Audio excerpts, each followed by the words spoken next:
Above Life's Turmoil. By James Allen. Foreword. We cannot alter external things, nor shape other people to our liking, nor mold the world to our wishes, but we can alter internal things, our desires, passions, thoughts. We can shape our liking to other people, and we can mold the inner world of our own mind in accordance with wisdom, and so reconcile it to the outer world of men and things.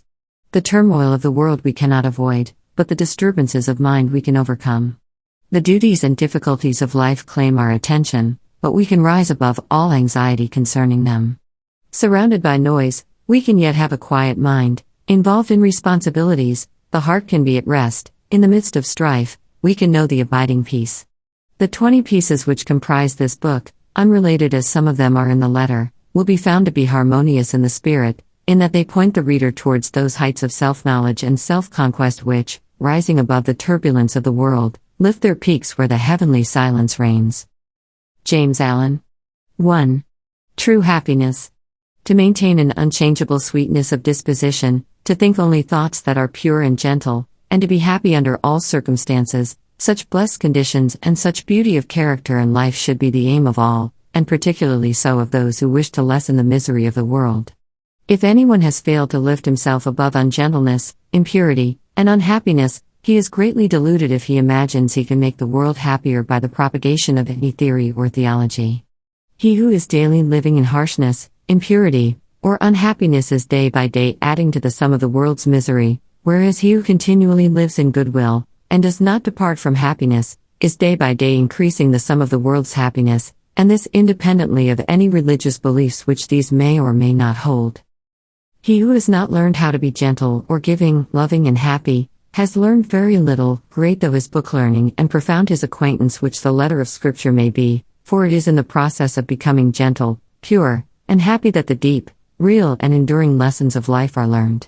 Unbroken sweetness of conduct in the face of all outward antagonism is the infallible indication of a self-conquered soul, the witness of wisdom, and the proof of the possession of truth.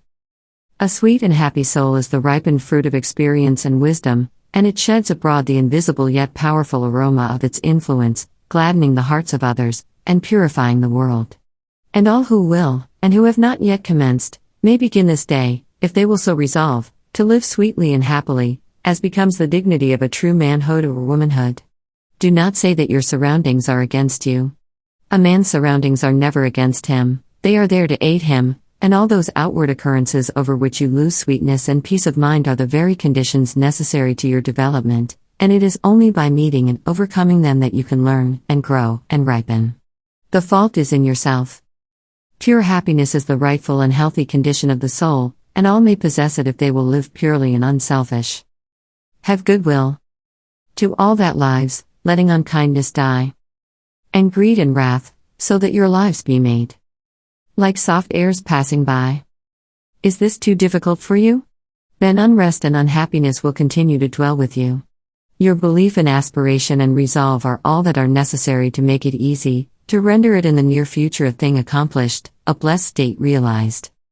Despondency, irritability, anxiety and complaining, condemning and grumbling, all these are thought cankers, mind diseases. They are the indications of a wrong mental condition, and those who suffer therefrom would do well to remedy their thinking and conduct.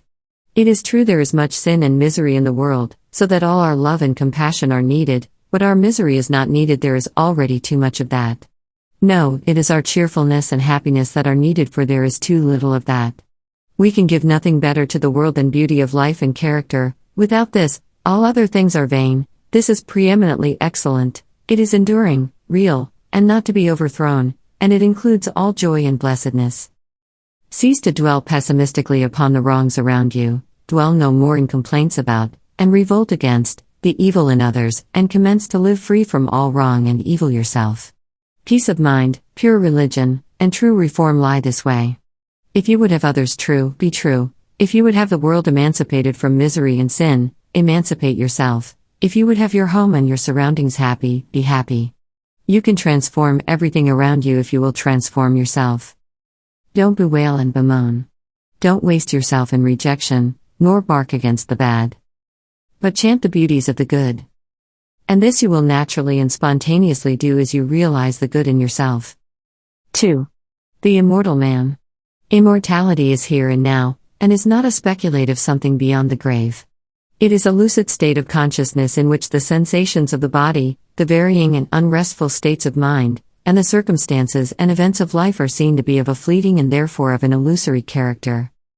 Immortality does not belong to time, and will never be found in time. It belongs to eternity, and just as time is here and now, so is eternity here and now, and a man may find that eternity and establish in it, if he will overcome the self that derives its life from the unsatisfying and perishable things of time. Whilst a man remains immersed in sensation, desire, and the passing events of his day-by-day existence, and regards those sensations, desires, and passing events as of the essence of himself, he can have no knowledge of immortality.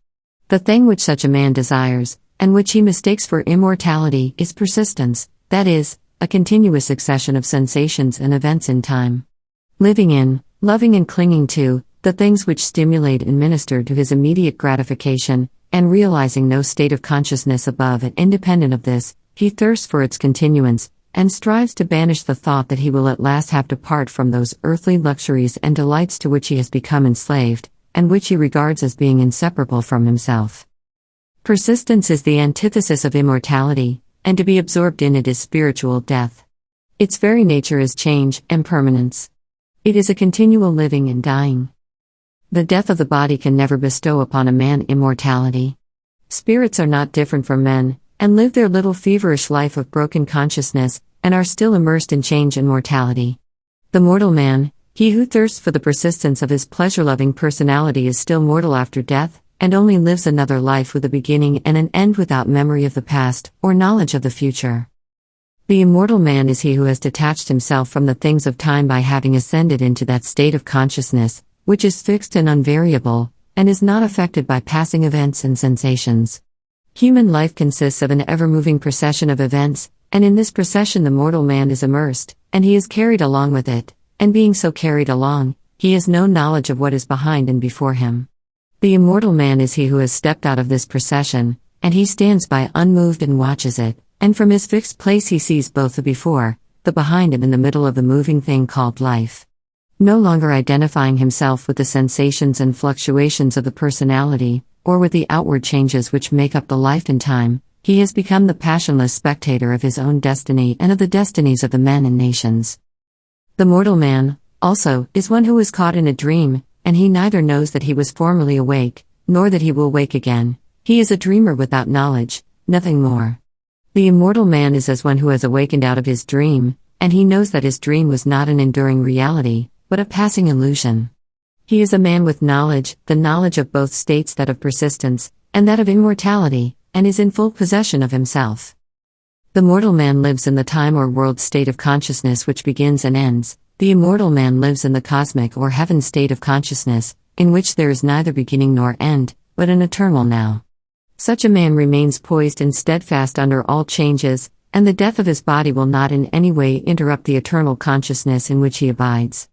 Of such a one it is said, "He shall not taste of death, because he has stepped out of the stream of mortality, and established himself in the abode of truth." Bodies, personalities, nations, and worlds pass away, but truth remains, and its glory is undimmed by time. The immortal man, then, is he who has conquered himself, who no longer identifies himself with the self-seeking forces of the personality, but who has trained himself to direct those forces with the hand of a master, and so has brought them into harmony with the causal energy and source of all things. The fret and fever of life has ceased, doubt and fear are cast out, and death is not for him who has realized the fadeless splendor of that life of truth by adjusting heart and mind to the eternal and unchangeable verities. 3. The overcoming of self. Many people have very confused and erroneous ideas concerning the terms the overcoming of self, the eradication of desire, and the annihilation of the personality. Some, particularly the intellectual who are prone to theories, regard it as a metaphysical theory altogether apart from life and conduct, while others conclude that it is the crushing out of all life, energy and action, and the attempt to idealize stagnation and death. These errors and confusions, arising as they do in the minds of individuals, can only be removed by the individuals themselves, but perhaps it may make their removal a little less difficult, for those who are seeking truth, by presenting the matter in another way. The doctrine of the overcoming or annihilation of self is simplicity itself. Indeed, so simple, practical, and close at hand is it that a child of 5, whose mind has not yet become clouded with theories, theological schemes, and speculative philosophies, would be far more likely to comprehend it than many older people who have lost their hold upon simple and beautiful truths by the adoption of complicated theories. The annihilation of self consists in weeding out and destroying all those elements in the soul which lead to division, strife, suffering, disease, and sorrow. It does not mean the destruction of any good and beautiful and peace-producing quality. For instance, when a man is tempted to irritability or anger, and by a great effort overcomes the selfish tendency, casts it from him, and acts from the spirit of patience and love, in that moment of self-conquest he practices the annihilation of self. Every noble man practices it in part, though he may deny it in his words, and he who carries out this practice to its completion, eradicating every selfish tendency until only the divinely beautiful qualities remain, he is said to have annihilated the personality, all the personal elements, and to have arrived at truth. The self which is to be annihilated is composed of the following 10 worthless and sorrow-producing elements: lust, hatred, avarice, self-indulgence, self-seeking, vanity, pride, doubt, dark belief, delusion. It is the total abandonment, the complete annihilation of these 10 elements, for they comprise the body of desire. On the other hand, it teaches the cultivation, practice, and preservation of the following 10 divine qualities: purity, patience, humility, self-sacrifice, self-reliance, fearlessness, knowledge, wisdom, compassion, love. These comprise the body of truth, and to live entirely in them is to be a doer and knower of the truth, is to be an embodiment of truth. The combination of the 10 elements is called self or the personality. The combination of the 10 qualities produces what is called truth, the impersonal, the abiding, real and immortal man. It will thus be seen that it is not the destruction of any noble, true, and enduring quality that is taught, but only the destruction of those things that are ignoble, false, and evanescent.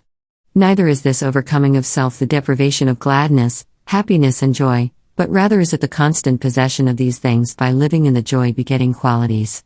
It is the abandonment of the lust for enjoyment, but not of enjoyment itself, the destruction of the thirst for pleasure, but not of pleasure itself, the annihilation of the selfish longing for love, and power, and possessions themselves. It is the preservation of all those things which draw and bind men together in unity and concord, and, far from idealizing stagnation and death, urges men to the practice of those qualities which lead to the highest, noblest, most effective, and enduring action. He whose actions proceed from some or all of the 10 elements wastes his energies upon negations, and does not preserve his soul, but he whose actions proceed from some or all of the 10 qualities, he truly and wisely acts and so preserves his soul. He who lives largely in the 10 earthly elements, and who is blind and deaf to the spiritual verities, will find no attraction in the doctrine of self-surrender, for it will appear to him as the complete extinction of his being. But he who is endeavoring to live in the 10 heavenly qualities will see the glory and beauty of the doctrine, and will know it as the foundation of life eternal. He will also see that when men apprehend and practice it, industry, commerce, government, and every worldly activity will be purified, and action, purpose, and intelligence, instead of being destroyed, will be intensified and enlarged, but freed from strife and pain. 4. The uses of temptation. The soul, in its journey towards perfection, passes through 3 distinct stages. The first is the animal stage, in which the man is content to live, in the gratification of his senses, unawakened to the knowledge of sin, or of his divine inheritance, and altogether unconscious of the spiritual possibilities within himself. The second is the dual stage, in which the mind is continually oscillating between its animal and divine tendencies, having become awakened to the consciousness of both. It is during this stage that temptation plays its part in the progress of the soul. It is a stage of continual fighting, of falling and rising, of sinning and repenting, for the man, still loving and reluctant to leave the gratifications in which he has so long lived, yet also aspires to the purity and excellence of the spiritual state, and he is continually mortified by an undecided choice. Urged on by the divine life within him, This stage becomes at last one of deep anguish and suffering, and then the soul is ushered into the third stage, that of knowledge, in which the man rises above both sin and temptation and enters into peace. Temptation, like contentment in sin, is not a lasting condition, as the majority of people suppose. It is a passing phase, an experience through which the soul must pass, but as to whether a man will pass through that condition in this present life, and realize holiness and heavenly rest here and now, will depend entirely upon the strength of his intellectual and spiritual exertions, and upon the intensity and ardor with which he searches for truth. Temptation, with all its attendant torments, can be overcome here and now, but it can only be overcome by knowledge. It is a condition of darkness or of semi-darkness. The fully enlightened soul is proof against all temptation. When a man fully understands the source, nature, and meaning of temptation, in that hour he will conquer it, and will rest from his long travail, but whilst he remains in ignorance, attention to religious observances, and much praying and reading of Scripture will fail to bring him peace. If a man goes out to conquer an enemy, knowing nothing of his enemy's strength, tactics, or place of ambush, he will not only ignominiously fail, but will speedily fall into the hands of the enemy. He who would overcome his enemy the tempter, must discover his stronghold and place of concealment, and must also find out the unguarded gates in his own fortress where his enemy effects so easy an entrance. This necessitates continual meditation, ceaseless watchfulness, and constant and rigid introspection, which lays bare, before the spiritual eyes of the tempted one, the vain and selfish motives of his soul. This is the holy warfare of the saints. It is the fight upon which every soul enters when it awakens out of its long sleep of animal indulgence. Men fail to conquer, and the fight is indefinitely prolonged, because they labor, almost universally, under two delusions: first, that all temptations come from without, and second, that they are tempted because of their goodness. Whilst a man is held in bondage by these two delusions, he will make no progress. When he has shaken them off, he will pass on rapidly from victory to victory, and will taste of spiritual joy and rest. Two searching truths must take the place of these two delusions, and those truths are: first, that all temptation comes from within, and second, that a man is tempted because of the evil that is within him. The idea that God, a devil, evil spirits, or outward objects are the source of temptation must be dispelled. The source and cause of all temptation is in the inward desire, that being purified or eliminated, outward objects and extraneous powers are utterly powerless to move the soul to sin or to temptation. The outward object is merely the occasion of the temptation, never the cause. This is in the desire of the one tempted. If the cause existed in the object, all men would be tempted alike, temptation could never be overcome, and men would be hopelessly doomed to endless torment. But seated, as it is, in his own desires, he has the remedy in his own hands, and can become victorious over all temptation by purifying those desires. A man is tempted because there are within him certain desires or states of mind which he has come to regard as unholy. These desires may lie asleep for a long time, and the man may think that he has got rid of them, when suddenly, on the presentation of an outward object, the sleeping desire wakes up and thirsts of immediate gratification, and this is the state of temptation. The good in a man is never tempted. Goodness destroys temptation. It is the evil in a man that is aroused and tempted. The measure of a man's temptations is the exact register of his own unholiness. As a man purifies his heart, temptation ceases, for when a certain unlawful desire has been taken out of the heart, the object which formerly appealed to it can no longer do so, but becomes dead and powerless, for there is nothing left in the heart that can respond to it. The honest man cannot be tempted to steal, let the occasion be ever so opportune. The man of purified appetites cannot be tempted to gluttony and drunkenness, though the viands and wines be the most luscious. He of an enlightened understanding, whose mind is calm in the strength of inward virtue, can never be tempted to anger, irritability, or revenge, and the wiles and charms of the wanton fall upon the purified heart as empty, meaningless shadows. Temptation shows a man just where he is sinful and ignorant, and is a means of urging him on to higher altitudes of knowledge and purity. Without temptation the soul cannot grow and become strong, there could be no wisdom, no real virtue, and though there would be lethargy and death, there could be no peace and no fullness of life. When temptation is understood and conquered, perfection is assured, and such perfection may become any man's who is willing to cast every selfish and impure desire by which he is possessed, into the sacrificial fire of knowledge.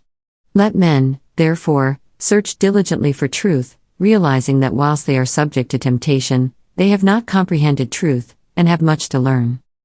Ye who are tempted know, then, that ye are tempted of yourselves. For every man is tempted when he is drawn away of his own lusts, says the Apostle James. You are tempted because you are clinging to the animal within you and are unwilling to let go, because you are living in the false mortal self, which is ever devoid of all true knowledge, knowing nothing, seeking nothing, but its own immediate gratification, ignorant of every truth, and of every divine principle. Clinging to that self, you continually suffer the pains of three separate torments: the torment of desire, the torment of repletion, and the torment of remorse. So flameth Trishna, lust and thirst of things. Eager, ye cleave to shadows, dote on dreams. A false self in the midst ye plant and make. A world around which seems blind to the height beyond, deaf to the sound of sweet airs breathed from far past Indra's sky.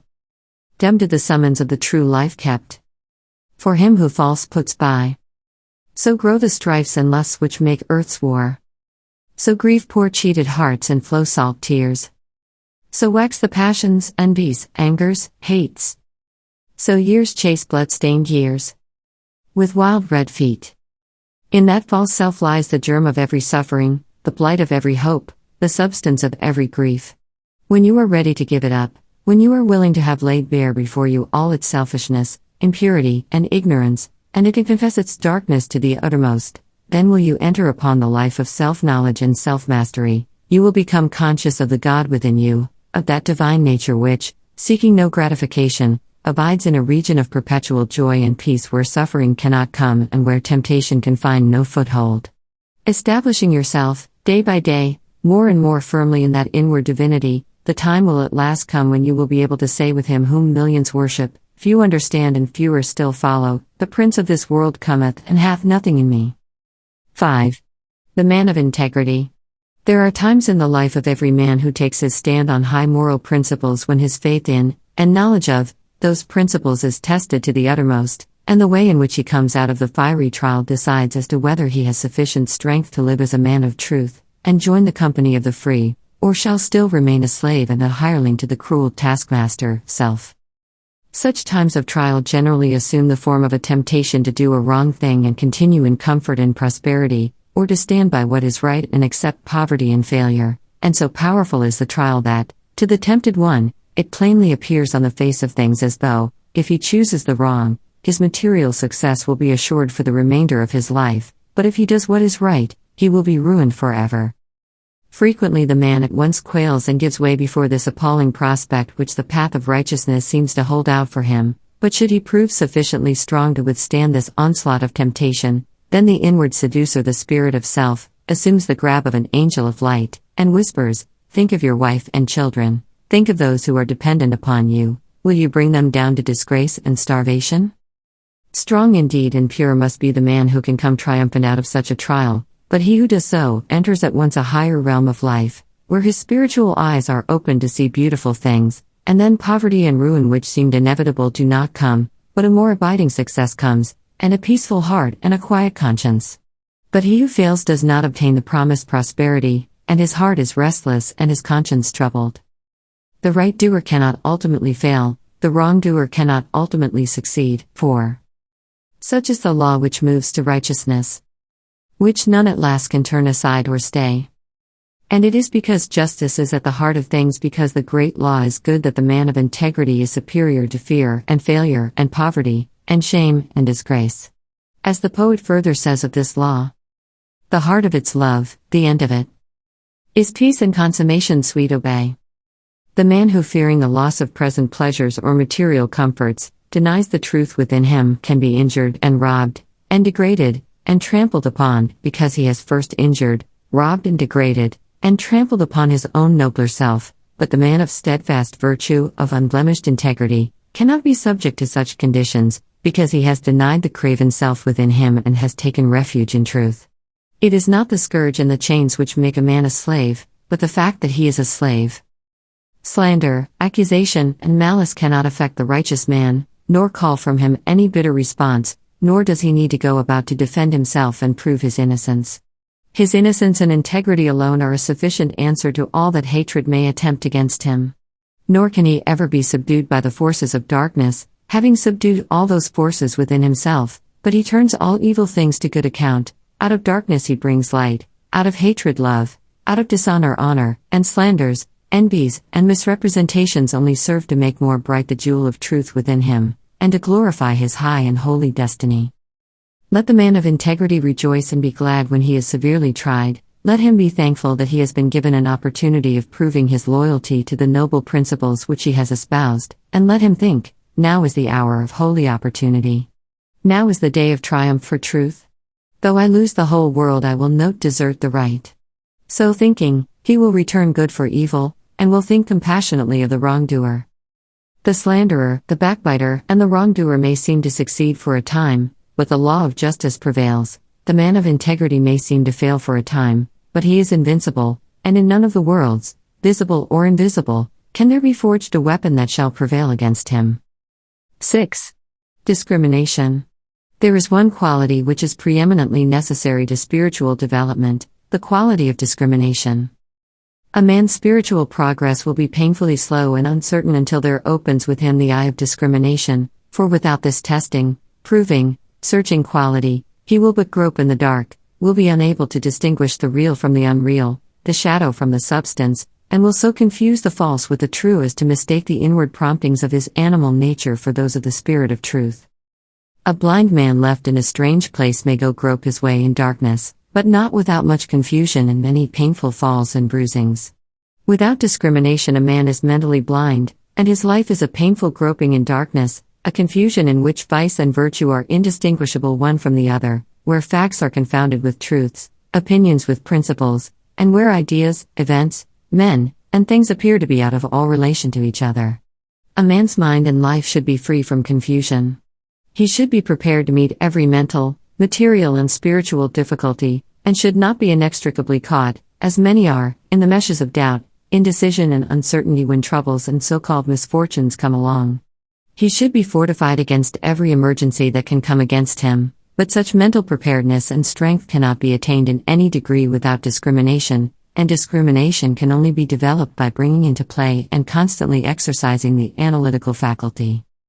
Mind, like muscle, is developed by use, and the assiduous exercise of the mind in any given direction will develop, in that direction, mental capacity and power. The merely critical faculty is developed and strengthened by continuously comparing and analyzing the ideas and opinions of others. But discrimination is something more and greater than criticism. It is a spiritual quality from which the cruelty and egotism which so frequently accompany criticism are eliminated, and by virtue of which a man sees things as they are, and not as he would like them to be. Discrimination, being a spiritual quality, can only be developed by spiritual methods, namely, by questioning, examining, and analyzing one's own ideas, opinions, and conduct. The critical, fault-finding faculty must be withdrawn from its merciless application to the opinions and conduct of others, and must be applied, with undiminished severity, to oneself. A man must be prepared to question his every opinion, his every thought, and his every line of conduct, and rigorously and logically test them. Only in this way can the discrimination which destroys confusion will be developed. Before a man can enter upon such mental exercise, he must make himself of a teachable spirit. This does not mean that he must allow himself to be led by others, it means that he must be prepared to yield up any cherished thoughts to which he clings, if it will not bear the penetrating light of reason, if it shrivels up before the pure flames of searching aspirations. The man who says, "I am right," and who refuses to question his position in order to discover whether he is right, will continue to follow the line of his passions and prejudices, and will not acquire discrimination. The man who humbly asks, "Am I right?"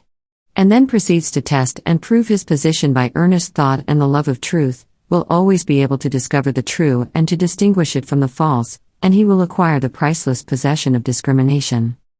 The man who is afraid to think searchingly upon his opinions, and to reason critically upon his position, will have to develop moral courage before he can acquire discrimination. A man must be true to himself, fearless with himself, before he can perceive the pure principles of truth, before he can receive the all-revealing light of truth. The more truth is inquired of, the brighter it shines. It cannot suffer under examination and analysis. The more error is questioned, the darker it grows. It cannot survive the entrance of pure and searching thought. To prove all things is to find the good and throw the evil. He who reasons and meditates learns to discriminate. He who discriminates discovers the eternally true. Confusion, suffering, and spiritual darkness follow the thoughtless. Harmony, blessedness, and the light of truth attend upon the thoughtful. Passion and prejudice are blind, and cannot discriminate. They are still crucifying the Christ and releasing Barabbas. 7. Belief, the basis of action. Belief is an important word in the teachings of the wise, and it figures prominently in all religions. According to Jesus, a certain kind of belief is necessary to salvation or regeneration, and Buddha definitely taught that right belief is the first and most essential step in the way of truth, as without right belief there cannot be right conduct, and he who has not learned how to rightly govern and conduct himself, has not yet comprehended the simplest rudiments of truth. Belief as laid down by the great teachers, is not belief in any particular school, philosophy, or religion, but consists of an altitude of mind determining the whole course of one's life. Belief and conduct are, therefore, inseparable, for the one determines the other. Belief is the basis of all action, and, this being so, the belief which dominates the hearts or mind is shown in the life. Every man acts, thinks, lives in exact accordance with the belief, which is rooted in his innermost being, and such is the mathematical nature of the laws which govern mind that it is absolutely impossible for anyone to believe in two opposing conditions at the same time. For instance, it is impossible to believe in justice and injustice, hatred and love, peace and strife, self and truth. Every man believes in one or the other of these opposites, never in both, and the daily conduct of every man indicates the nature of his belief. The man who believes in justice, who regards it as an eternal and indestructible principle, never boils over with righteous indignation, does not grow cynical and pessimistic over the inequalities of life, and remains calm and untroubled through all trials and difficulties. It is impossible for him to act otherwise, for he believes that justice reigns, and that, therefore, all that is called injustice is fleeting and illusory. The man who is continually getting enraged over the injustice of his fellow men, who talks about himself being badly treated, or who mourns over the lack of justice in the world around him, shows by his conduct, his attitude of mind, that he believes in injustice. However he may protest to the contrary, in his inmost heart he believes that confusion and chaos are dominant in the universe, the result being that he dwells in misery and unrest, and his conduct is faulty. Again, he who believes in love, in its stability and power, practices it under all circumstances, never deviates from it, and bestows it alike upon enemies as upon friends. He who slanders and condemns, who speaks disparagingly of others, or regards them with contempt, believes not in love, but hatred. All his actions prove it, even though with tongue or pen he may eulogize love. The believer in peace is known by his peaceful conduct. It is impossible for him to engage in strife. If attacked he does not retaliate, for he has seen the majesty of the angel of peace, and he can no longer pay homage to the demon of strife. The stirrer-up of strife, the lover of argument, he who rushes into self-defense upon any or every provocation, believes in strife, and will have naught to do with peace. Further, he who believes in truth renounces himself, that is, he refuses to center his life in those passions, desires, and characteristics which crave only their own gratification, and by thus renouncing he becomes steadfastly fixed in truth, and lives a wise, beautiful, and blameless life. The believer in self is known by his daily indulgences, gratifications, and vanities, and by the disappointments, sorrows, and mortifications which he continually suffers. The believer in truth does not suffer, for he has given up that self which is the cause of such suffering. It will be seen by the foregoing that every man believes either in permanent and eternal principles directing human life towards law and harmony, or in the negation of those principles, with the resultant chaos in human affairs and in his own life.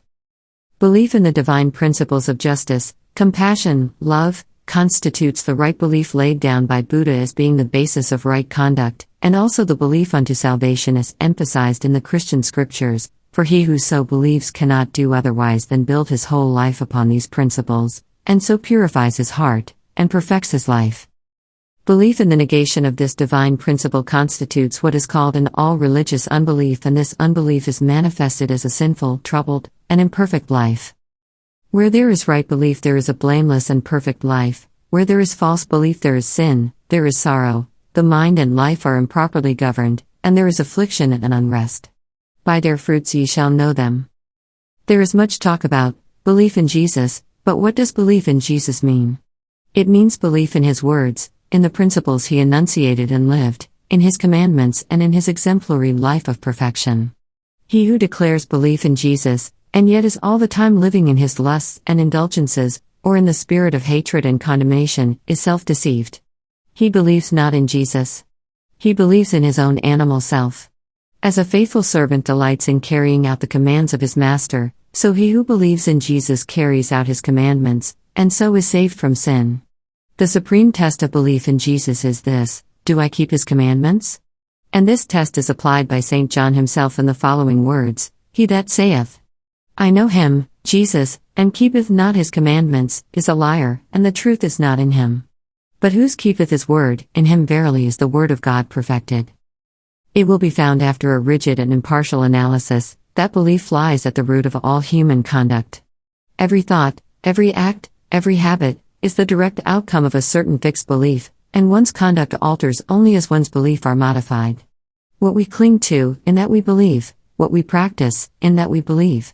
When our belief in a thing ceases, we can no longer cling to or practice it; it falls away from us as a garment outworn.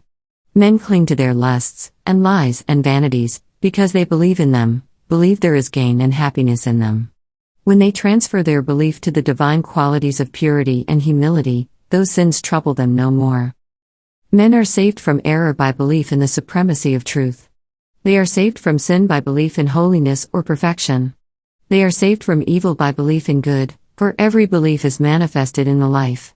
It is not necessary to inquire as to a man's theological belief, for that is of little or no account, for what can it avail a man to believe that Jesus died for him, or that Jesus is God, or that he is justified by faith, if he continues to live in his lower, sinful nature?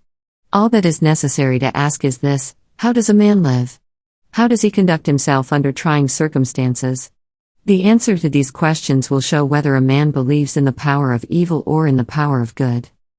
He who believes in the power of good, lives a good, spiritual, or godly life, for goodness is God, yea, verily is God himself, and he will soon leave behind him all sins and sorrows who believes, with steadfast and unwavering faith, in the supreme good. 8. The belief that saves. It has been said that a man's whole life and character is the outcome of his belief, and also that his belief has nothing whatever to do with his life. Both statements are true. The confusion and contradiction of these two statements are only apparent, and are quickly dispelled when it is remembered that there are two entirely distinct kinds of beliefs, namely, head belief and heart belief. Head, or intellectual belief, is not fundamental and causative, but it is superficial and consequent, and that it has no power in the molding of a man's character, the most superficial observer may easily see. Take, for instance, half a dozen men from any creed. They not only hold the same theological belief, but confess the same articles of faith in every particular, and yet their characters are vastly different. One will be just as noble as another is ignoble, one will be mild and gentle, another coarse and irascible, one will be honest, another dishonest, one will indulge certain habits which another will rigidly abjure, and so on, plainly indicating that theological belief is not an influential factor in a man's life. A man's theological belief is merely his intellectual opinion or view of the universe, God, the Bible, etc., and behind and underneath this head belief there lies, deeply rooted in his innermost being, the hidden, silent, secret belief of his heart, and it is this belief which molds and makes his whole life. It is this which makes those 6 men who, whilst holding the same theology, are yet so vastly at variance in their deeds, they differ in the vital belief of the heart. What, then, is this heart belief? It is that which a man loves and clings to and fosters in his soul, for he thus loves and clings to and fosters in his heart, because he believes in them, and believing in them and loving them, he practices them. Thus is his life the effect of his belief, but it has no relation to the particular creed which comprises his intellectual belief. One man clings to impure and immoral things because he believes in them, another does not cling to them because he has ceased to believe in them. A man cannot cling to anything unless he believes in it. Belief always precedes action, therefore a man's deeds and life are the fruits of his belief.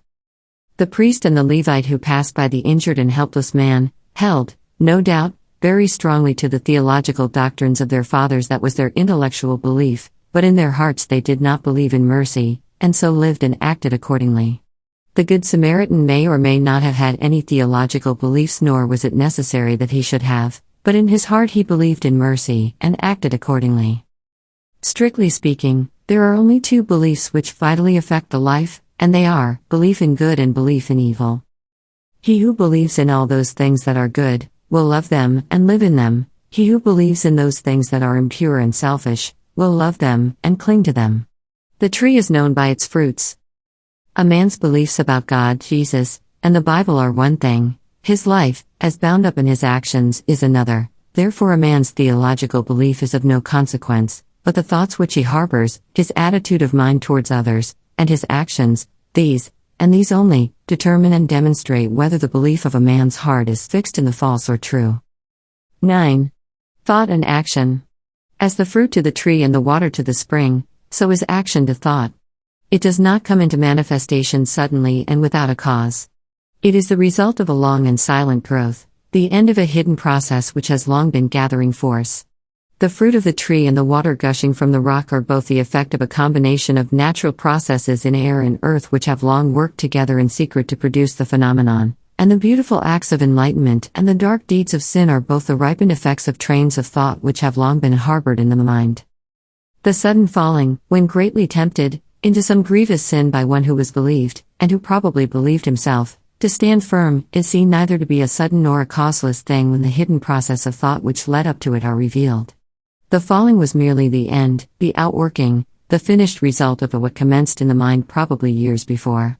The man had allowed a wrong thought to enter his mind, and a second and a third time he had welcomed it, and allowed it to nestle in his heart.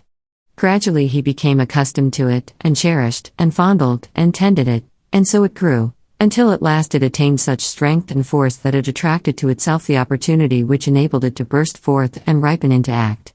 As falls the stately building whose foundations have been gradually undermined by the action of water, so at last falls the strong man who allows corrupt thoughts to creep into his mind and secretly undermine his character.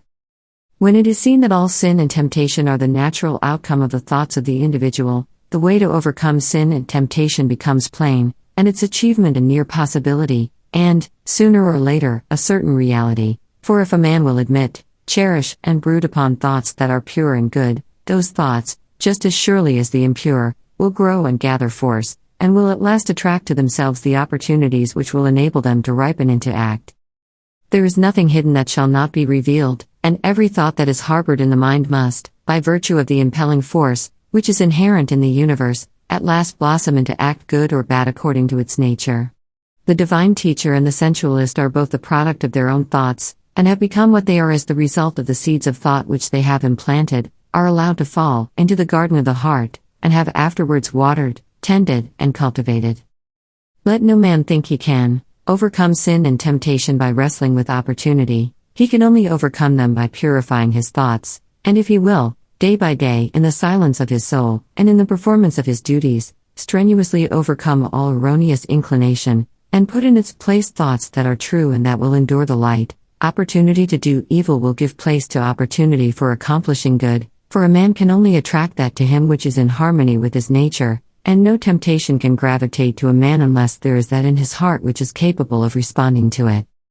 Guard well your thoughts, reader, for what you really are in your secret thoughts today, be it good or evil, you will, sooner or later, become an actual deed. He who unwearyingly guards the portals of his mind against the intrusion of sinful thoughts, and occupies himself with loving thoughts, with pure, strong, and beautiful thoughts, will, when the season of their ripening comes, bring forth the fruits of gentle and holy deeds, and no temptation that can come against him shall find him unarmed or unprepared. 10. Your mental attitude. As a being of thought, your dominant mental attitude will determine your condition in life.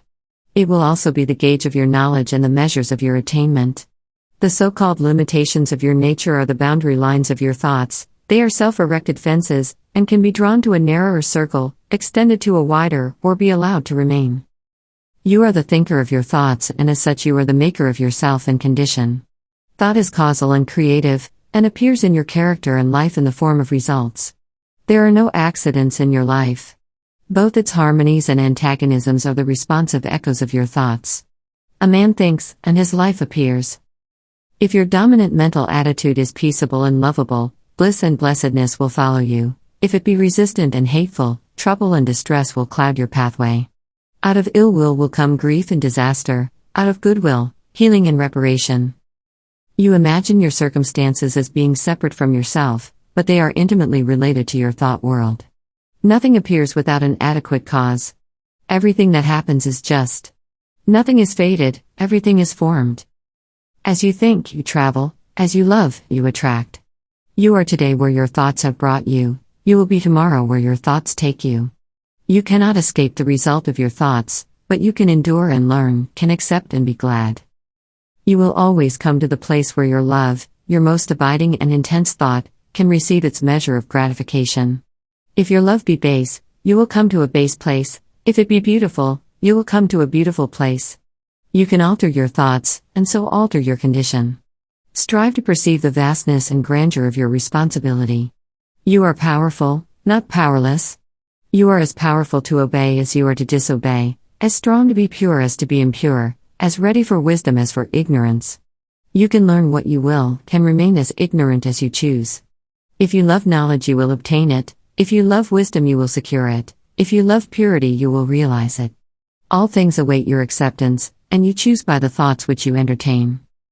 A man remains ignorant because he loves ignorance, and chooses ignorant thoughts. A man becomes wise because he loves wisdom and chooses wise thoughts. No man is hindered by another, he is only hindered by himself. No man suffers because of another, he suffers only because of himself. By the noble gateway of pure thought you can enter the highest heaven, by the ignoble doorway of impure thought you can descend into the lowest hell. Your mental attitude towards others will faithfully react upon yourself, and will manifest itself in every relation of your life. Every impure and selfish thought that you send out comes back to you in your circumstances in some form of suffering. Every pure and unselfish thought returns to you in some form of blessedness. Your circumstances are effects of which the cause is inward and invisible. As the father-mother of your thoughts, you are the maker of your state and condition. When you know yourself, you will perceive that every event in your life is weighed in the faultless balance of equity. When you understand the law within your mind, you will cease to regard yourself as the impotent and blind tool of circumstances, and will become the strong and seeing master. 11. Sowing and Reaping. Go into the fields and country lanes in the springtime, and you will see farmers and gardeners busy sowing seeds in the newly prepared soil. If you were to ask any one of those gardeners or farmers what kind of produce he expected from the seed he was sowing, he would doubtless regard you as foolish, and would tell you that he does not expect at all, that it is a matter of common knowledge that his produce will be of the kind which he is sowing, and that he is sowing wheat, or barley, or turnips, as the case may be, in order to reproduce that particular kind. Every fact and process in nature contains a moral lesson for the wise man. There is no law in the world of nature around us which is not to be found operating with the same mathematical certainty in the mind of man and in human life. All the parables of Jesus are illustrative of this truth, and are drawn from the simple facts of nature. There is a process of seed sowing in the mind and life, a spiritual sowing which leads to a harvest according to the kind of seed sown. Thoughts, words, and acts are seed sown, and, by the inviolable law of things, they produce after their kind. The man who thinks hateful thoughts brings hatred upon himself. The man who thinks loving thoughts is loved. The man whose thoughts, words, and acts are sincere, is surrounded by sincere friends. The insincere man is surrounded by insincere friends. The man who sows wrong thoughts and deeds, and prays that God will bless him, is in the position of a farmer who, having sown tares, asks God to bring forth for him a harvest of wheat. That which ye sow, ye reap. See yonder fields. The sesamum was sesamum, the corn was corn, the silence and the darkness knew. So is a man's fate born. He cometh reaper of the things he sowed. He who would be blessed, let him scatter blessings. He who would be happy, let him consider the happiness of others. Then there is another side to this seed sowing. The farmer must scatter all his seed upon the land, and then leave it to the elements. Were he to covetously hoard his seed, he would lose both it and his produce, for his seed would perish. It perishes when he sows it, but in perishing it brings forth a great abundance.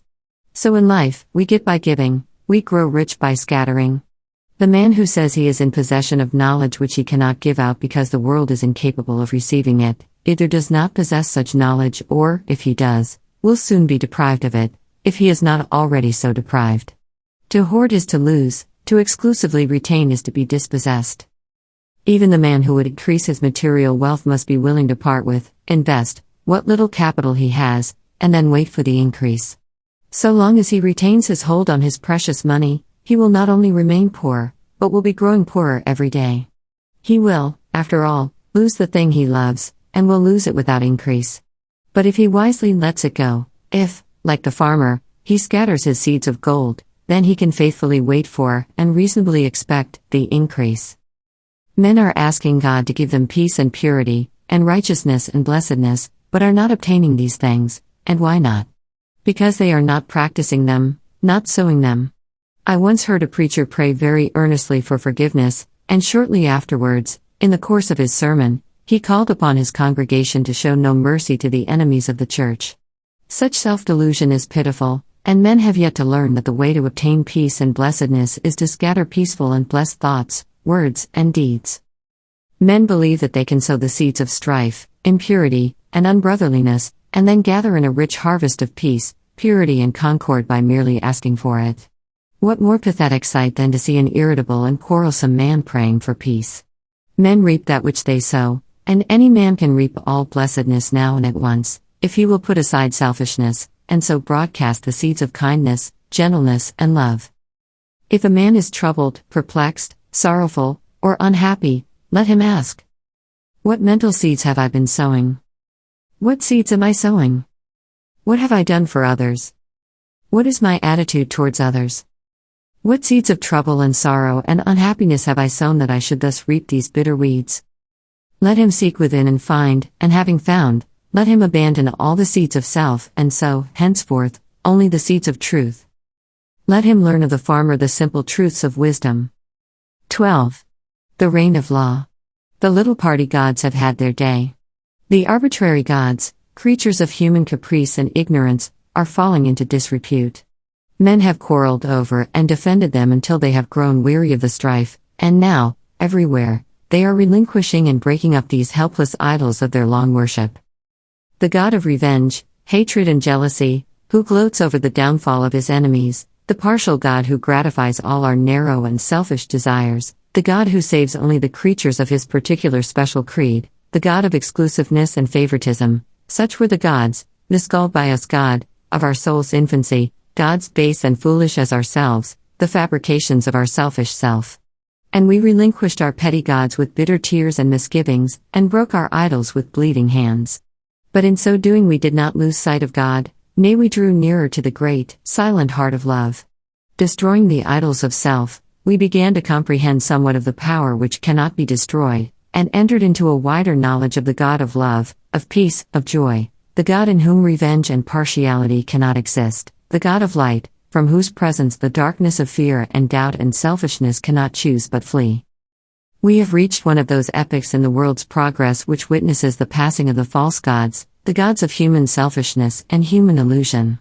The new-old revelation of one universal and personal truth has again dawned upon the world, and its searching light has carried consternation to the perishable gods who take shelter under the shadow of self. Men have lost faith in a God who can be cajoled, who rules arbitrarily and capriciously, subverting the whole order of things to gratify the wishes of his worshippers, and are turning, with a new light in their eyes and a new joy in their hearts, to the God of law. And to him they turn, not for personal happiness and gratification, but for knowledge, for understanding, for wisdom, for liberation from the bondage of self. And thus turning, they do not seek in vain, nor are they sent away empty and discomfited. They find within themselves the reign of law, that every thought, every impulse, every act and word brings about a result in exact accordance with its own nature, that thoughts of love bring about beautiful and blissful conditions, that hateful thoughts bring about distorted and painful conditions, that thoughts and acts good and evil are weighed in the faultless balance of the supreme law, and receive their equal measure of blessedness on the one hand, and misery on the other. And thus finding they enter a new path, the path of obedience to the law. Entering that path they no longer accuse, no longer doubt, no longer fret and despond, for they know that God is right, the universal laws are right, the cosmos is right, and that they themselves are wrong, if wrong there is, and that their salvation depends upon themselves, upon their own efforts, upon their personal acceptance of that which is good and deliberate rejection of that which is evil. No longer merely hearers, They become doers of the word, and they acquire knowledge, they receive understanding, they grow in wisdom, and they enter into the glorious life of liberation from the bondage of self. The law of the Lord is perfect, enlightening the eyes. Imperfection lies in man's ignorance, in man's blind folly.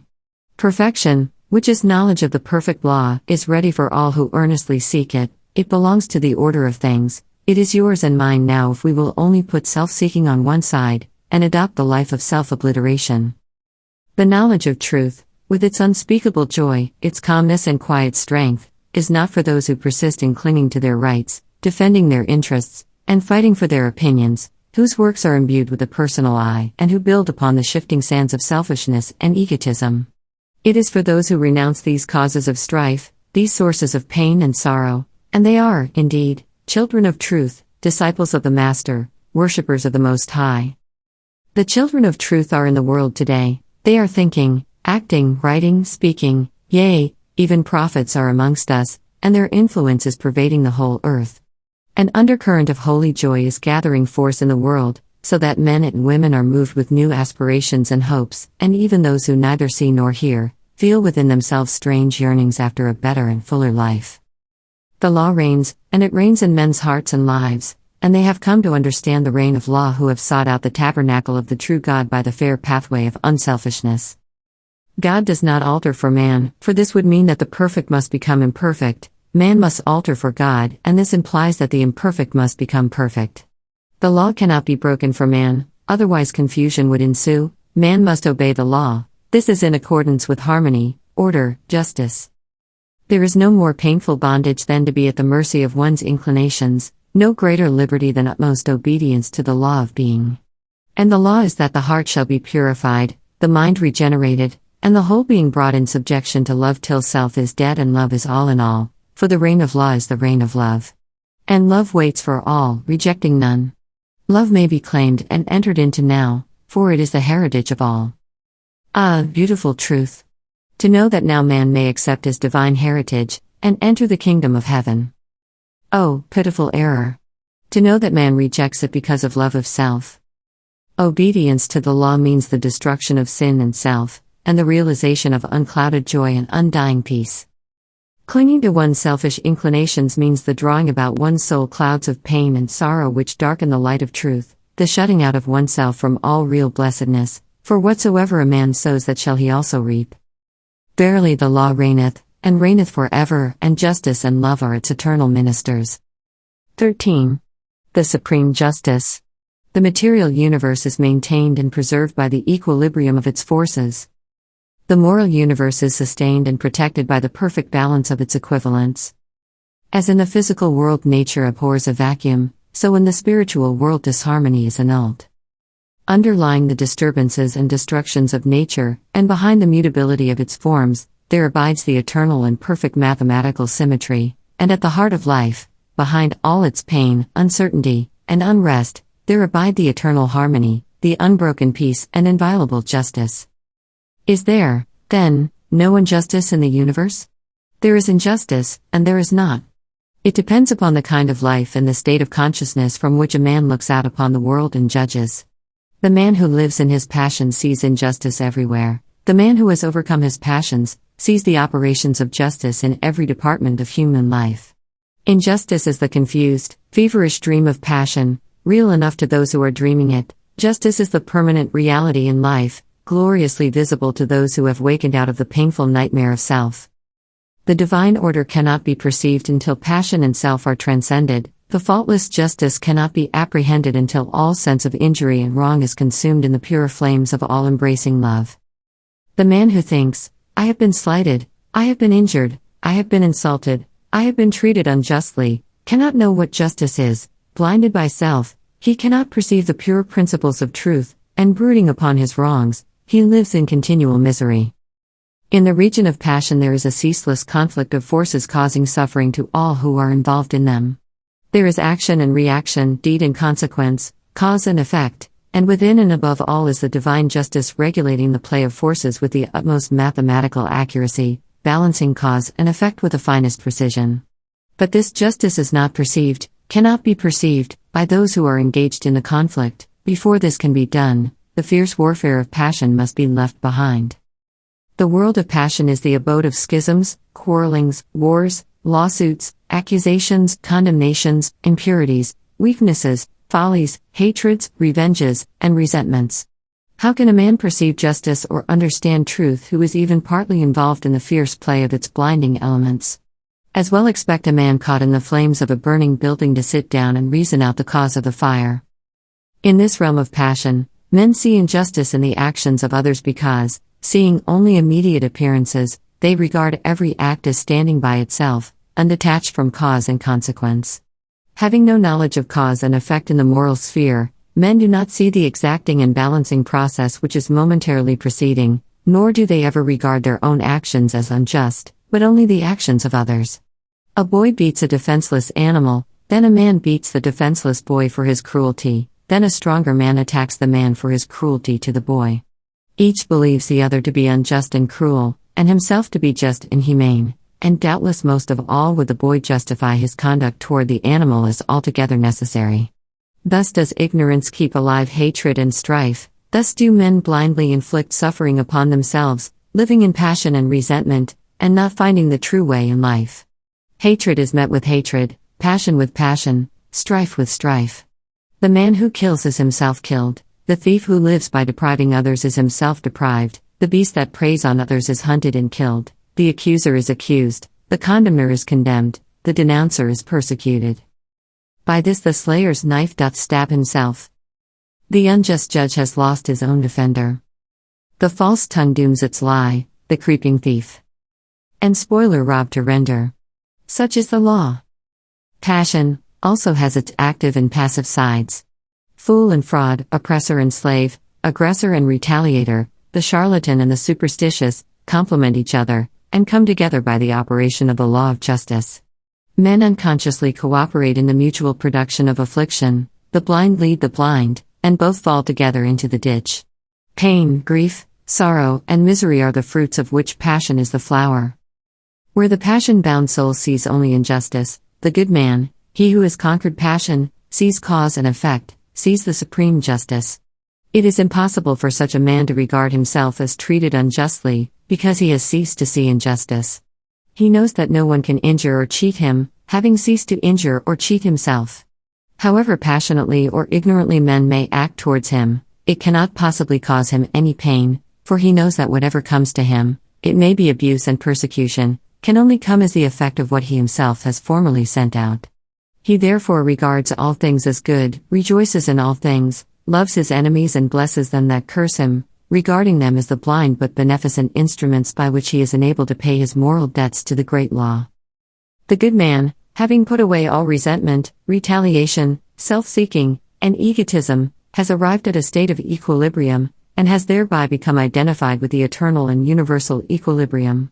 Having lifted himself above the blind forces of passion, he understands those forces, contemplates them with a calm penetrating insight, like the solitary dweller upon a mountain who looks down upon the conflict of the storms beneath his feet.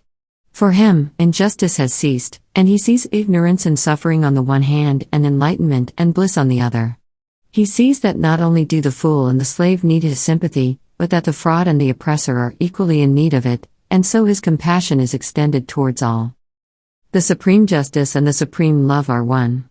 Cause and effect cannot be avoided, consequences cannot be escaped.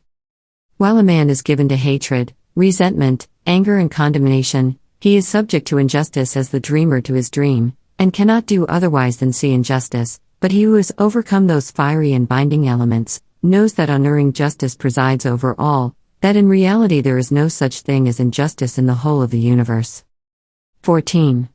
The use of reason. We have heard it said that reason is a blind guide, and that it draws men away from truth rather than leads them to it. If this were true, it were better to remain, or to become, unreasonable, and to persuade others so to do. We have found, however, that the diligent cultivation of the divine faculty of reason brings about calmness and mental poise, and enables one to meet cheerfully the problems and difficulties of life. It is true there is a higher light than reason, even that of the spirit of truth itself, but without the aid of reason, truth cannot be apprehended. They who refuse to trim the lamp of reason will never, whilst they so refuse, perceive the light of truth, for the light of reason is a reflection of that light. Reason is a purely abstract quality, and comes midway between the animal and divine consciousness in man, and leads, if rightly employed, from the darkness of one to the light of the other. It is true that reason may be enlisted in the service of the lower, self-seeking nature, but this is only a result of its partial and imperfect exercise. A fuller development of reason leads away from the selfish nature, and ultimately allies the soul with the highest, the divine. That spiritual Percival who, searching for the holy grail of the perfect life, is again and again left alone and wearying in a land of sand and thorns, is not so stranded because he has followed reason, but because he is still clinging to, and is reluctant to leave, some remnants of his lower nature. He who will use the light of reason as a torch to search for truth will not be left at last in comfortless darkness. Come, now, and let us reason together, saith the Lord. Though your sins be as scarlet, they shall be as white as snow.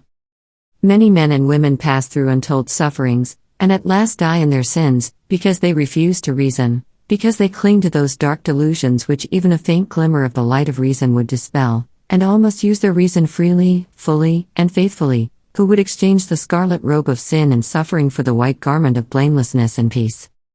It is because we have proved and know these truths that we exhort men to tread the middle road, whose course bright reason traces, and soft quiet smooths. For reason leads away from passion and selfishness into the quiet ways of sweet persuasion and gentle forgiveness, and he will never be led astray, nor will he follow blind guides, who faithfully adheres to the apostolic injunction, prove all things, and hold fast that which is good. They, therefore, who despise the light of reason, despise the light of truth. Large numbers of people are possessed of the strange delusion that reason is somehow intimately connected with the denial of the existence of God.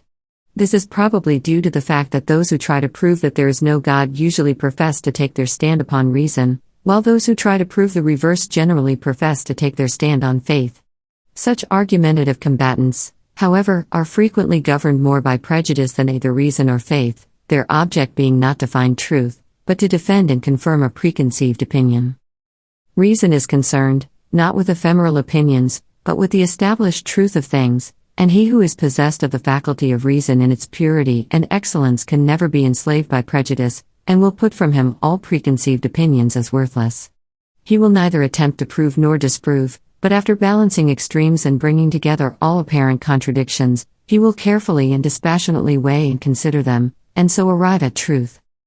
Reason is, in reality, associated with all that is pure and gentle, moderate and just. It is said of a violent man that he is unreasonable, of a kind and considerate man that he is reasonable, and of an insane man that he has lost his reason. Thus it is seen that the word is used, even to a great extent unconsciously, though none the less truly, in a very comprehensive sense, and though reason is not actually love and thoughtfulness and gentleness and sanity, it leads to and is intimately connected with these divine qualities, and cannot, except for purposes of analysis, be dissociated from them. Reason represents all that is high and noble in man. It distinguishes him from the brute which blindly follows its animal inclinations, and just in the degree that man disobeys the voice of reason and follows his inclinations does he become brutish. As Milton says, reason in man obscured, or not obeyed. Immediately inordinate desires and upstart passions catch the government. From reason, and to servitude reduce man till then free. The following definition of reason from Nuttall's dictionary will give some idea of the comprehensiveness of the word. The cause, ground, principle, or motive of anything said or done, efficient cause, final cause, the faculty of intelligence in man, especially the faculty by which we arrive at necessary truth.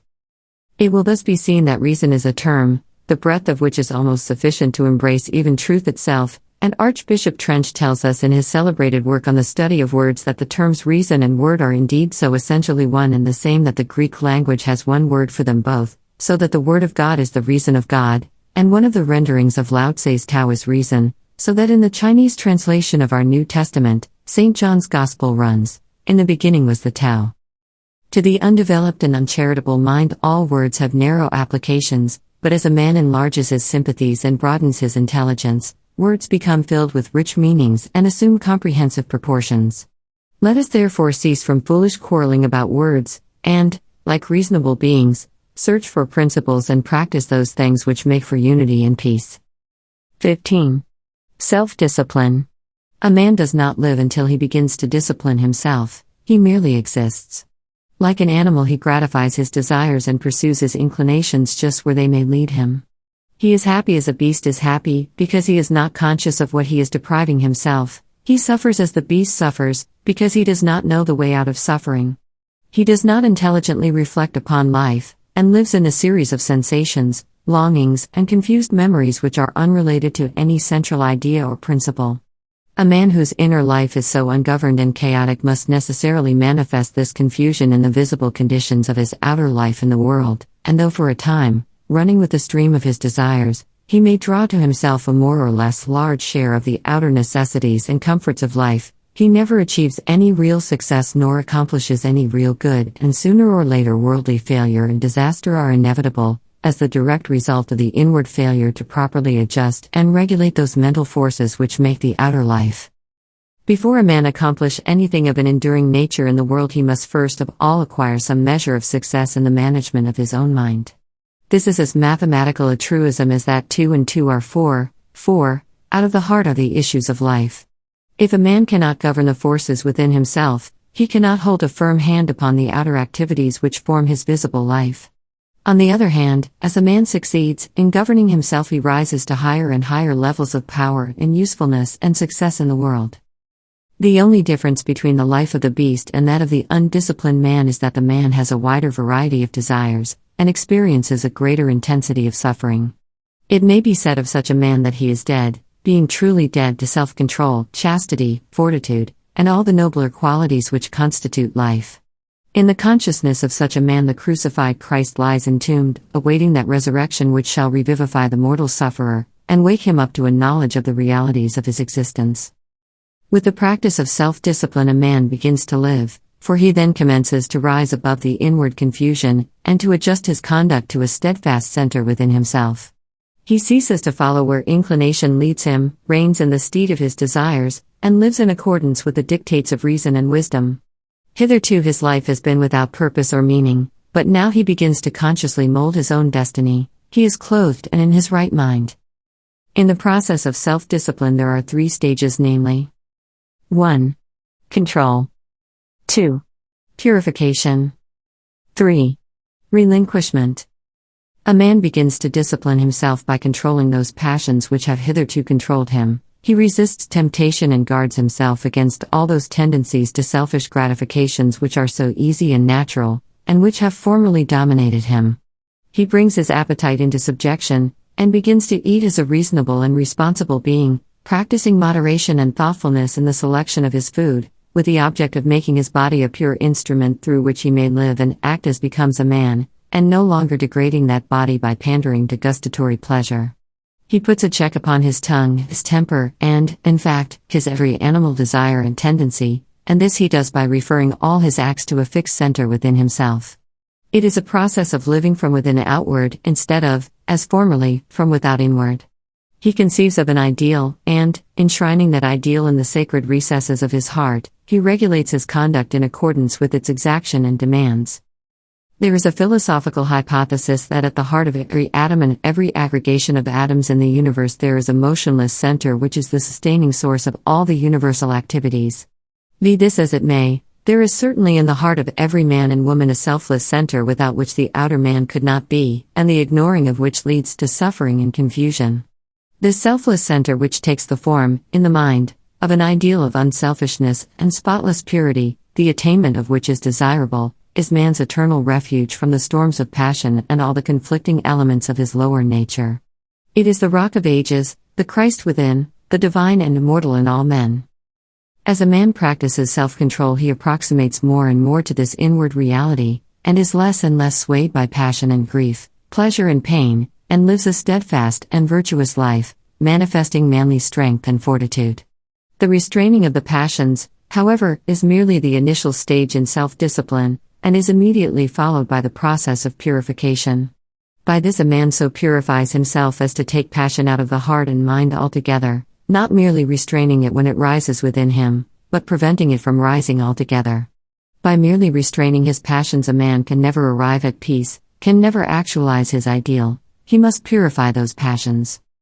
It is in the purification of his lower nature that a man becomes strong and godlike, standing firmly upon the ideal center within, and rendering all temptations powerless and ineffectual. This purification is effected by thoughtful care, earnest meditation, and holy aspiration, and his success is achieved confusion of mind and life pass away, and calmness of mind and spiritualized conduct ensure. True strength and power and usefulness are born of self-purification, for the lower animal forces are not lost, but are transmuted into intellectual and spiritual energy. The pure life, pure in thought and deed, is a life of conservation of energy. The impure life, even should the impurity not extend beyond thought, is a life of dissipation of energy. The pure man is more capable, and therefore more fit to succeed in his plans and to accomplish his purposes than the impure. Where the impure man fails, the pure man will step in and be victorious, because he directs his energies with a calmer mind and a greater definiteness and strength of purpose.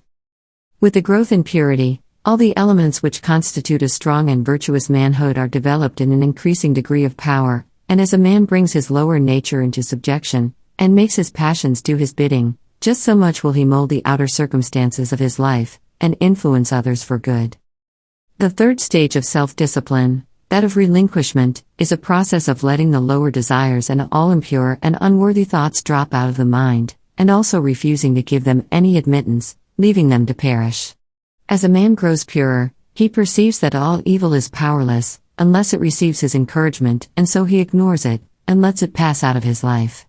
It is by pursuing this aspect of self-discipline that a man enters into and realizes the divine life, and manifests those qualities which are distinctly divine, such as wisdom, patience, non-resistance, compassion, and love.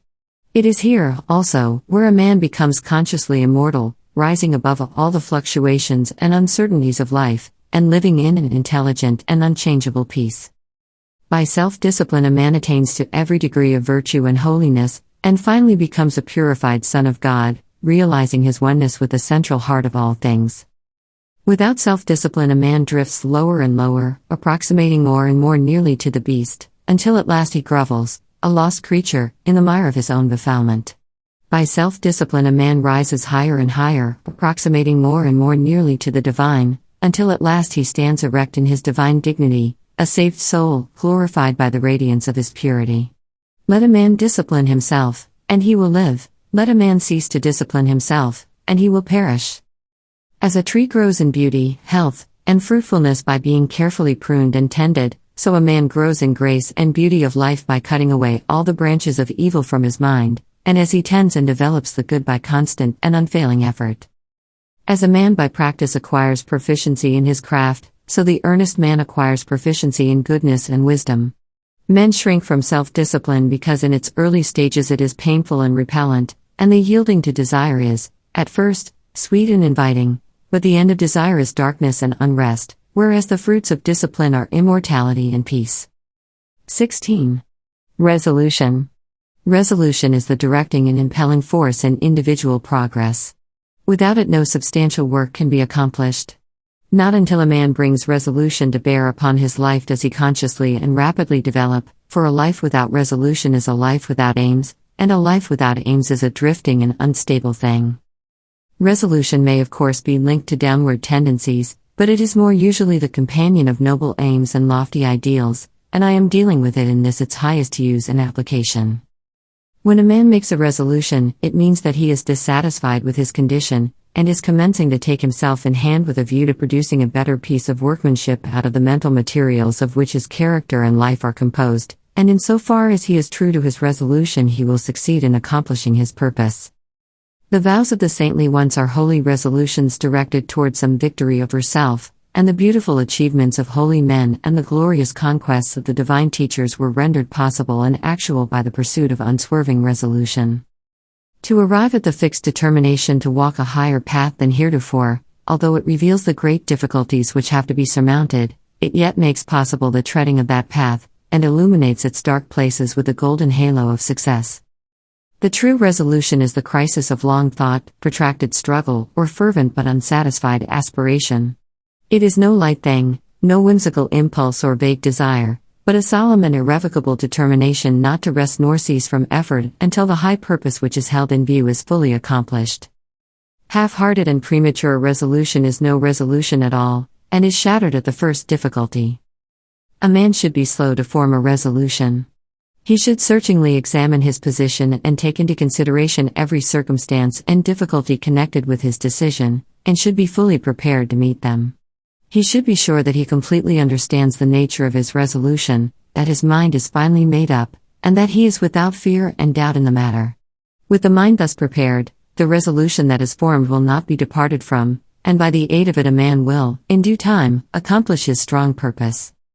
Hasty resolutions are futile. The mind must be fortified to endure. Immediately the resolution to walk a higher path is made, temptation and trial begin. Men have found that no sooner have they decided to lead a truer and nobler life than they have been overwhelmed with such a torrent of new temptations and difficulties as make their position almost unendurable, and many men, because of this, relinquish their resolution. But these temptations and trials are a necessary part of the work of regeneration upon which the man has decided and must be hailed as friends and met with courage if the resolution is to do its work. For what is the real nature of a resolution? Is it not the sudden checking of a particular stream of conduct, and the endeavor to open up an entirely new channel? Think of an engineer who decides to turn the course of a powerfully running stream or river in another direction. He must first cut his new channel, and must take every precaution to avoid failure in the carrying out of his undertaking. But when he comes to the all-important task of directing the stream into its new channel, then the flowing force, which for ages has steadily pursued its accustomed course, becomes refractory, and all the patience and care and skill of the engineer will be required for the successful completion of the work. It is even so with the man who determines to turn his course of conduct in another and higher direction. Having prepared his mind, which is the cutting of a new channel, he then proceeds to the work of redirecting his mental forces, which have hitherto flowed on uninterruptedly, into the new course. Immediately this is attempted, the arrested energy begins to assert itself in the form of powerful temptations and trials hitherto unknown and unencountered. And this is exactly as it should be. It is the law, and the same law that is in the water is in the mind. No man can improve upon the established law of things, but he can learn to understand the law instead of complaining, and wishing things were different. The man who understands all that is involved in the regeneration of his mind will glory in tribulations, knowing that only by passing through them can he gain strength, obtain purity of heart, and arrive at peace. And as the engineer at last, perhaps after many mistakes and failures, succeeds in getting the stream to flow on peacefully in the broader and better channel, and the turbulence of the water is spent, and all dams can be removed, so the man of resolution at last succeeds in directing his thoughts and acts into the better and nobler way to which he aspires, and temptations and trials give place to steadfast strength and settled peace.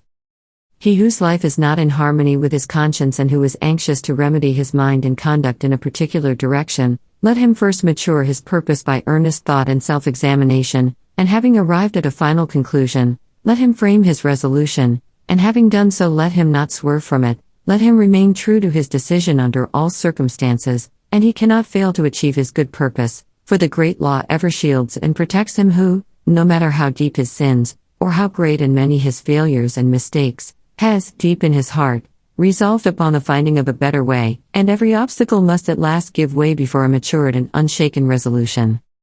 17. The Glorious Conquest. Truth can only be apprehended by the conquest of self. Blessedness can only be arrived at by overcoming the lower nature. The way of truth is barred by a man's self. The only enemies that can actually hinder him are his own passions and delusions. Until a man realizes this and commences to cleanse his heart, he has not found the path which leads to knowledge and peace. Until passion is transcended, truth remains unknown. This is the divine law. A man cannot keep his passions and have truth as well. Error is not slain until selfishness is dead. The overcoming of self is no mystical theory, but a very real and practical thing. It is a process which must be pursued daily and hourly, with unswerving faith and undaunted resolution if any measure of success is to be achieved. The process is one of orderly growth, having its sequential stages, like the growth of a tree, and as fruit can only be produced by carefully and patiently training the tree, even so the pure and satisfying fruits of holiness can only be obtained by faithfully and patiently training the mind in the growth of right thought and conduct. There are 5 steps in the overcoming of passion, which includes all bad habits and particular forms of wrongdoing, which I will call 1. Repression. 2. Endurance. 3. Elimination. 4. Understanding. 5. Victory. When men fail to overcome their sins, it is because they try to begin at the wrong end. They want to have the stage of victory without passing through the previous 4 stages. They are in the position of a gardener who wants to produce good fruit without training and attending to his trees. Repression consists in checking and controlling the wrong act, such as an outburst of temper, a hasty or unkind word, a selfish indulgence, etc., and not allowing it to take actual form. This is equivalent to the gardener nipping off the useless buds and branches from his tree. It is a necessary process, but a painful one. The tree bleeds while undergoing the process, and the gardener knows that it must not be taxed too severely. The heart also bleeds when it refuses to return passion for passion, when it ceases to defend and justify itself. It is the process of mortifying the members of which St. Paul speaks. But this repression is only the beginning of self-conquest. When it is made an end in itself, and there is no object of finally purifying the heart, that is a stage of hypocrisy, a hiding of one's true nature, and striving to appear better in the eyes of others than one really is. In that case it is an evil, but when adopted as the first stage toward complete purification, it is good. Its practice leads to the second stage of endurance, or forbearance, in which one silently endures the pain which arises in the mind when it is brought in contact with certain actions and attitudes of other minds toward one. As success is attained in this stage, the striver comes to see that all his pain actually arises in his own weaknesses, and not in the wrong attitudes of others toward him, these latter being merely the means by which his sins are brought to the surface and revealed to him. He thus gradually exonerates all others from blame in his falls and lapses of conduct, and accuses only himself, and so learns to love those who thus unconsciously reveal to him his sins and shortcomings. Having passed through these 2 stages of self-crucifixion, the disciple enters the third, that of elimination, in which the wrong thought which lay behind the wrong act is cast from the mind immediately it appears.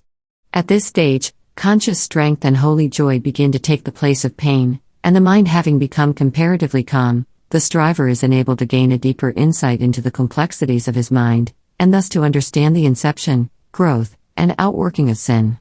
This is the stage of understanding.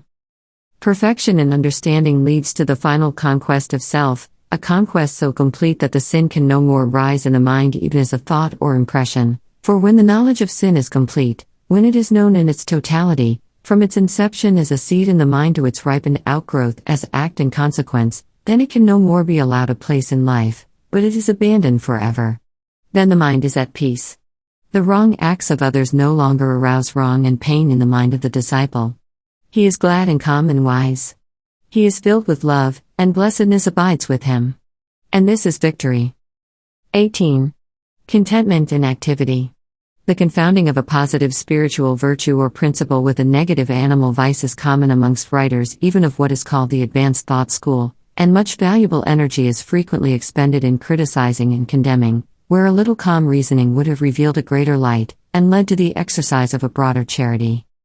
The other day I came across a vigorous attack upon the teaching of love, wherein the writer condemned such teaching as weakly, foolish, and hypocritical. Needless to say, that which he was condemning as love, was merely weak sentimentality and hypocrisy. Another writer in condemning meekness does not know that what he calls meekness is only cowardice, while another who attacks chastity as a snare, is really confusing painful and hypocritical restraint with the virtue of chastity. And just lately I received a long letter from a correspondent who took great pains to show me that contentment is a vice, and is the source of innumerable evils. That which my correspondent called contentment is, of course, animal indifference. The spirit of indifference is incompatible with progress, whereas the spirit of contentment may, and does, attend the highest form of activity, the truest advancement and development. Indolence is the twin sister of indifference, but cheerful and ready action is the friend of contentment. Contentment is a virtue which becomes lofty and spiritual in its later developments, as the mind is trained to perceive and the heart to receive the guidance, in all things, of a merciful law. To be contented does not mean to forego effort, it means to free effort from anxiety. It does not mean to be satisfied with sin and ignorance and folly, but to rest happily in duty done, work accomplished. A man may be said to be content to lead a groveling life, to remain in sin and in debt, but such a man's true state is one of indifference to his duty, his obligations, and the just claims of his fellow men. He cannot truly be said to possess the virtue of contentment. He does not experience the pure and abiding joy which is the accompaniment of active contentment. So far as his true nature is concerned, he is a sleeping soul and sooner or later will be awakened by intense suffering, having passed through which he will find that true contentment which is the outcome of honest effort and true living. There are 3 things with which a man should be content. 1. With whatever happens. 2. With his friendships and possessions. 3. With his pure thoughts. Contented with whatever happens, he will escape grief. With his friends and possessions, he will avoid anxiety and wretchedness, and with his pure thoughts, he will never go back to suffer and grovel in impurities. There are 3 things with which a man should not be content. 1. With his opinions. 2. With his character. 3. With his spiritual condition. Not content with his opinions, he will continually increase in intelligence. Not content with his character, he will ceaselessly grow in strength and virtue. And not content with his spiritual condition, he will, every day, enter into a larger wisdom and fuller blessedness. In a word, a man should be contented, but not indifferent to his development as a responsible and spiritual being. The truly contented man works energetically and faithfully, and accepts all results with an untroubled spirit, trusting, at first, that all is well, but afterwards, with the growth of enlightenment, knowing that results exactly correspond with efforts. Whatsoever material possessions come to him, come not by greed and anxiety and strife, but by right thought, wise action, and pure exertion. 19. The Temple of Brotherhood. Universal brotherhood is the supreme ideal of humanity, and towards that ideal the world is slowly but surely moving. Today, as never before, numbers of earnest men and women are striving to make this ideal tangible and real. Fraternities are springing up on every hand, and press and pulpit, the world over, are preaching the brotherhood of man.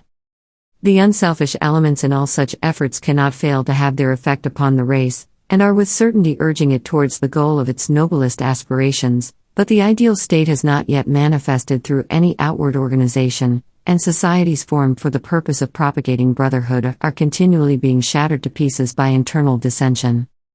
The brotherhood for which humanity sighs is withheld from actuality by humanity itself, nay, more, it is frustrated even by men who work zealously for it as a desirable possibility, and this because the purely spiritual nature of brotherhood is not perceived, and the principles involved, as well as the individual course of conduct necessary to perfect unity, are not comprehended.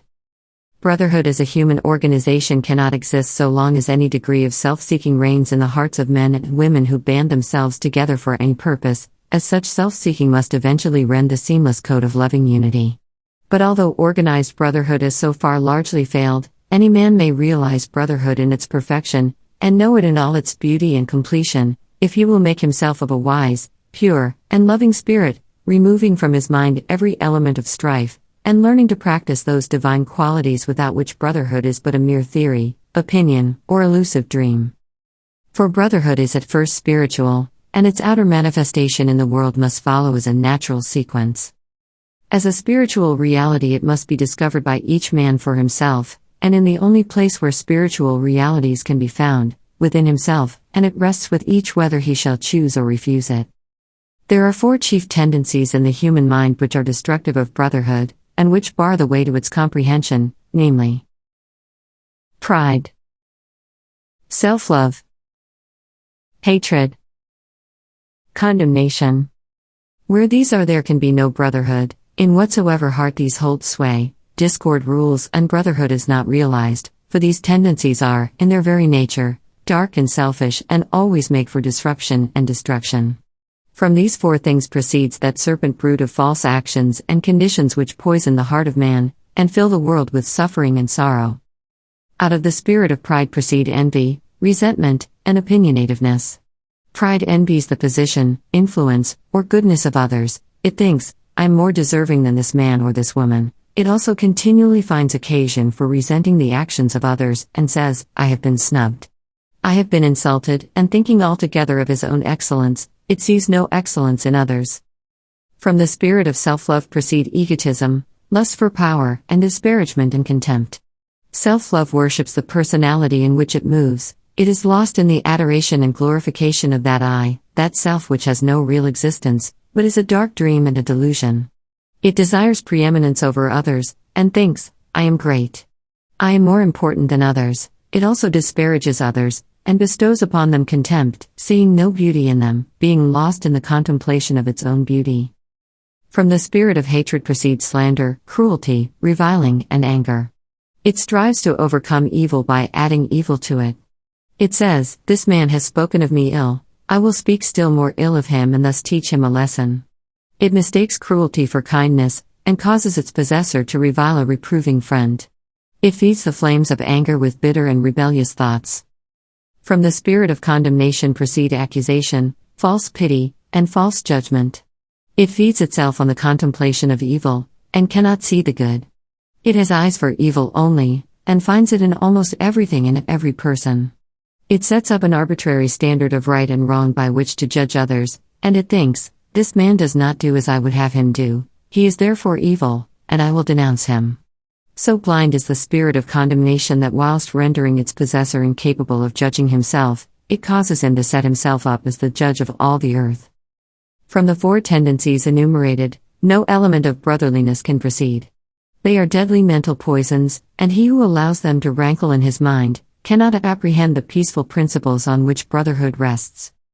Then there are chiefly 4 divine qualities which are productive of brotherhood, which are, as it were, the foundation stones on which it rests, namely, humility, self-surrender, love, compassion. Wheresoever these are, their brotherhood is active. In whatsoever heart these qualities are dominant, their brotherhood is an established reality, for they are, in their very nature, unselfish and are filled with the revealing light of truth. There is no darkness in them, and where they are, so powerful is their light, that the dark tendencies cannot remain, but are dissolved and dissipated. Out of these 4 qualities proceed all those angelic actions and conditions which make for unity and bring gladness to the heart of man and to the world. From the spirit of humility proceed meekness and peacefulness, from self-surrender come patience, wisdom, and true judgment, from love spring kindness, joy, and harmony, and from compassion proceed gentleness and forgiveness. He who has brought himself into harmony with these 4 qualities is divinely enlightened. He sees whence the actions of men proceed and whither they tend, and therefore can no longer live in the exercise of the dark tendencies. He has realized brotherhood in its completion as freedom from malice, from envy, from bitterness, from contention, from condemnation. All men are his brothers, those who live in the dark tendencies, as well as those who live in the enlightened qualities, for he knows that when they have perceived the glory and beauty of the light of truth, the dark tendencies will be dispelled from their minds. He has but one attitude of mind towards all, that of goodwill. Of the 4 dark tendencies are born ill will and strife, of the 4 divine qualities are born goodwill and peace. Living in the 4 tendencies, a man is a strife producer. Living in the 4 qualities, a man is a peacemaker.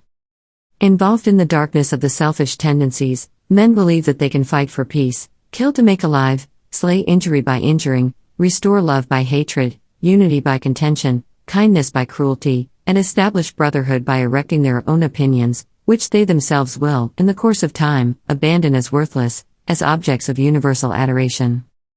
The wished-for Temple of Brotherhood will be erected in the world when its 4 foundation stones of humility, self-surrender, love, and compassion are firmly laid in the hearts of men, for brotherhood consists, first of all, in the abandonment of self by the individual, and its after-effects is unity between man and man. Theories and schemes for propagating brotherhood are many, but brotherhood itself is one and unchangeable and consists in the complete cessation from egotism and strife, and in practicing goodwill and peace, for brotherhood is a practice and not a theory. Self-surrender and goodwill are its guardian angels, and peace is its habitation. Where 2 are determined to maintain an opposing opinion, the clinging to self and ill will are there, and brotherhood is absent. Where 2 are prepared to sympathize with each other, to see no evil in each other, to serve and not to attack each other, the love of truth and goodwill are there, and brotherhood is present. All strifes, divisions, and wars inhere in the proud, unyielding self, all peace, unity, and concord inhere in the principles which the yielding up of self reveals. Brotherhood is only practiced and known by him whose heart is at peace with all the world. 20. Pleasant pastures of peace. He who aspires to the bettering of himself and humanity should ceaselessly strive to arrive at the exercise of that blessed attitude of mind by which he is enabled to put himself, mentally and sympathetically, in the place of others, and so, instead of harshly and falsely judging them, and thereby making himself unhappy without adding to the happiness of those others, he will enter into their experience, will understand their particular frame of mind, and will feel for them and sympathize with them. One of the great obstacles to the attainment of such an attitude of mind is prejudice, and until this is removed it is impossible to act toward others as we would wish others to act toward us. Prejudice is destructive of kindness, sympathy, love and true judgment, and the strength of a man's prejudice will be the measure of his harshness and unkindness toward others, for prejudice and cruelty are inseparable. There is no rationality in prejudice, and, immediately it is aroused in a man he ceases to act as a reasonable being, and gives way to rashness, anger, and injurious excitement. He does not consider his words nor regard the feelings and liberties of those against whom his prejudices are directed. He has, for the time being, forfeited his manhood, and has descended to the level of an irrational creature. While a man is determined to cling to his preconceived opinions, mistaking them for truth, and refuses to consider dispassionately the position of others, he cannot escape hatred nor arrive at blessedness. The man who strives after gentleness, who aspires to act unselfishly toward others, will put away all his passionate prejudice and petty opinions, and will gradually acquire the power of thinking and feeling for others, of understanding their particular state of ignorance or knowledge, and thereby entering fully into their hearts and lives, sympathizing with them and seeing them as they are. Such a man will not oppose himself to the prejudices of others by introducing his own, but will seek to allay prejudice by introducing sympathy and love, striving to bring out all that is good in men, encouraging the good by appealing to it, and discouraging the evil by ignoring it. He will realize the good in the unselfish efforts of others, though their outward methods may be very different from his own, and will so rid his heart of hatred, and will fit it with love and blessedness. When a man is prone to harshly judge and condemn others, he should inquire how far he falls short himself. He should also reconsider those periods of suffering when he himself was misjudged and misunderstood, and, gathering wisdom and love from his own bitter experience, should studiously and self-sacrificingly refrain from piercing with anguish hearts that are as yet too weak to ignore, too immature and uninstructed to understand. Sympathy is not required towards those who are purer and more enlightened than oneself, as the purer one lives above the necessity for it. In such a case reverence should be exercised, with a striving to lift one's self up to the purer level, and so enter into possession of the larger life. Nor can a man fully understand one who is wiser than himself, and before condemning, he should earnestly ask himself whether he is, after all, better than the man whom he has singled out as the object of his bitterness. If he is, let him bestow sympathy. If he is not, let him exercise reverence. For thousands of years the sages have taught, both by precept and example, that evil is only overcome by good, yet still that lesson for the majority remains unlearned. It is a lesson profound in its simplicity, and difficult to learn because men are blinded by the illusions of self. Men are still engaged in resenting, condemning, and fighting the evil in their own fellow men, thereby increasing the delusion in their own hearts, and adding to the world some of misery and suffering. When they find out that their own resentment must be eradicated, and love put in its place, evil will perish for lack of sustenance. With burning brain and heart of hate, I sought my wronger early, late, and all the wretched night and day. My dream and thought was slay, and slay. My better self rose uppermost. The beast within my bosom lost itself in love, peace from afar shone o'er me radiant like a star.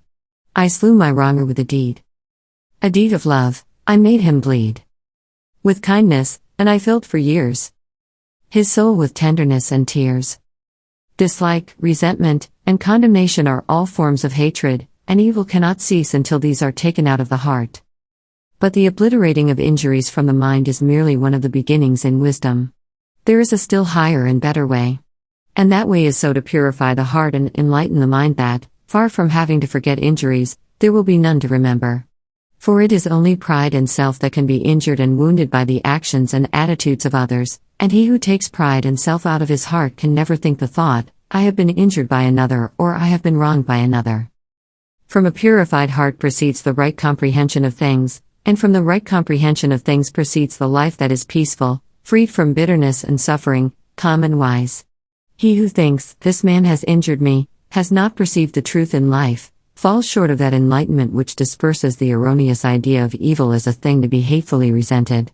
He who is troubled and disturbed about the sins of others is far from truth. He who is troubled and disturbed about his own sins is very near to the gate of wisdom.